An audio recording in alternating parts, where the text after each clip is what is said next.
Assalamualaikum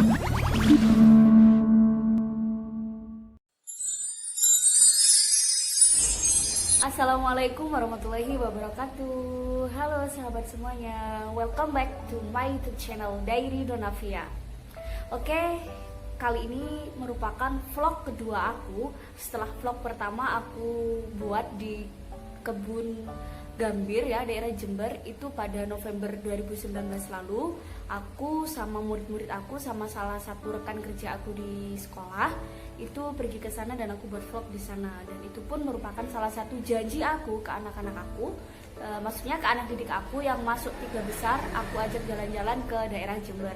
Akhirnya baru keturutan pada bulan November lalu gitu. Oh ya, kali ini masih nuansa Hari Raya Idul Fitri. Aku mau ngucapin selamat Hari Raya Idul Fitri 1441 Hijriah. Minal aizin wal faizin, mohon maaf lahir dan batin.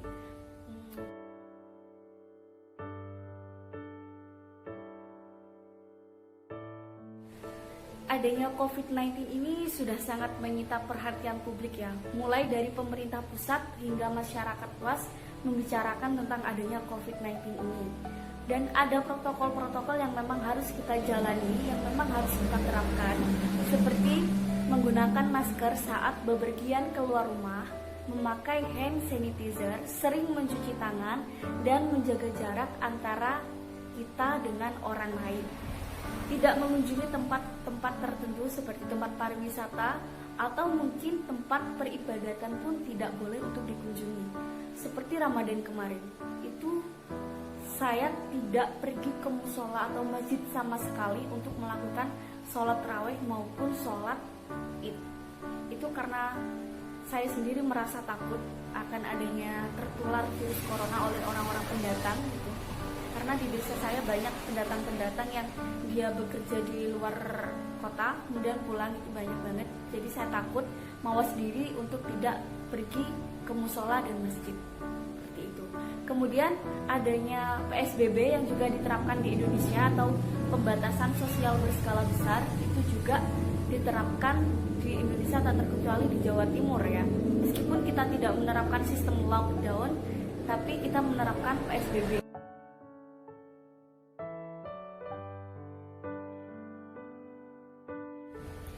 Oke sahabat, kali ini aku mau bercerita tentang suasana Ramadan di tengah COVID-19 yang aku alami ya. Mungkin kalau Ramadan sebelumnya itu kita bisa bebas aktivitas di luar rumah tanpa ada rasa was-was atau rasa takut. Tetapi dengan Ramadan kemarin ini benar-benar aku sendiri tidak bisa merasakan keluar rumah, seperti tidak mengagendakan buka bersama dengan teman kuliah, rekan kerja, atau kolega-kolega yang lain di luar rumah gitu.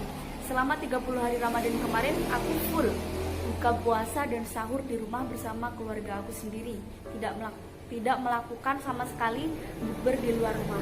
Kemudian aku tidak sholat tarawih di luar rumah. Meskipun ada musola di dekat rumah aku tidak sholat tarawih di sana. Aku sholat tarawih sendiri di rumah.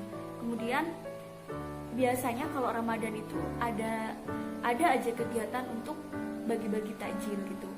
Ramadan kemarin aku benar-benar tidak membagikan takjil bersama teman-teman gitu. Murni 100% ada di rumah.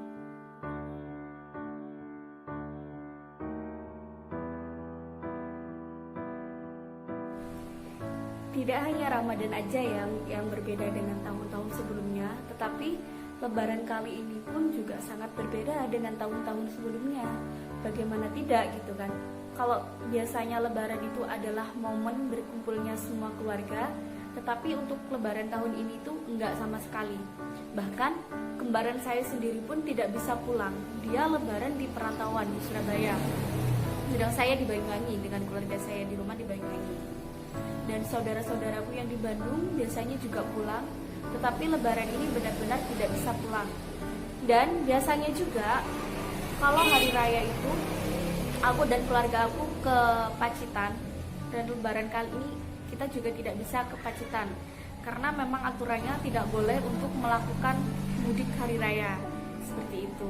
Jadi benar-benar Lebaran tahun ini tuh murni ada di rumah aja. Bahkan untuk bersilaturahim ke tetangga pun atau ke tempat-tempat saudara, itu kita perlu calling-callingan dulu. Komunikasi baik teknologi, mungkin bisa dari WhatsApp atau telepon ya. Tanya, boleh nggak ke rumahmu untuk silaturahim? Kalau memang diperbolehkan, ya aku dan keluarga datang gitu. Tapi kalau enggak, ya udah cukup saling memaafkan melalui telekomunikasi yang ada, seperti itu aja. Kayak gitu sih. Mungkin kalau teman-teman seperti apa aku juga kurang paham ya, tapi 11-12 mungkin hampir sama, yaitu melakukan lebaran online gitu, memanfaatkan teknologi yang ada, seperti itu ya kurang lebihnya.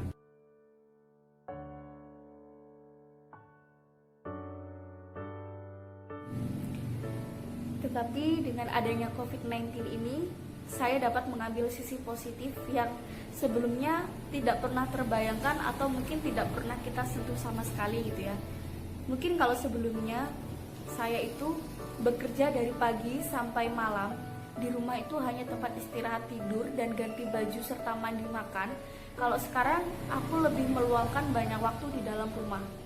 Kemudian di momen-momen seperti ini aku dituntut untuk tetap berkreasi meskipun dengan pembatasan sosial yang terjadi, tetapi aku dituntut untuk lebih menghasilkan kreasi-kreasi yang sebelumnya tidak pernah aku sentuh sama sekali, seperti itu.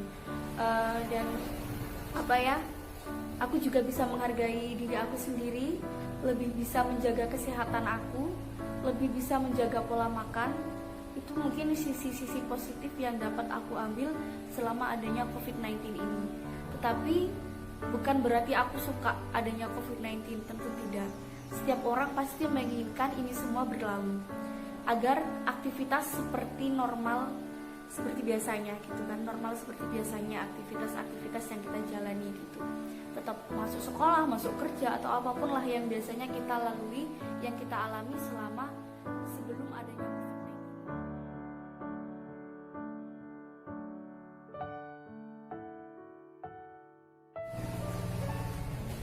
Mungkin ini yang dapat saya share selama menjalani Ramadan dan Lebaran di tengah COVID-19.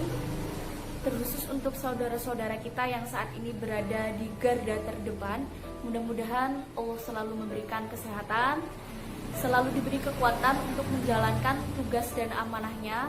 Dan untuk saudara-saudara kita yang terkena virus COVID-19 ini, segera disembuhkan. Juga bagi masyarakat yang terdampak COVID-19, juga semoga diberi kekuatan untuk tetap bertahan hidup. Dan kita yang sehat, mudah-mudahan selalu dalam lindungan Tuhan agar tidak terkena COVID-19 tersebut.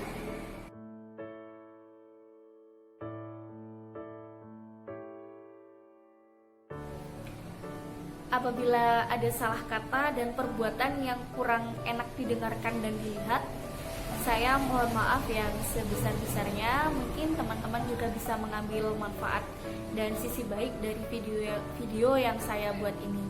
Kurang lebihnya saya mohon maaf. Terima kasih. Wassalamualaikum warahmatullahi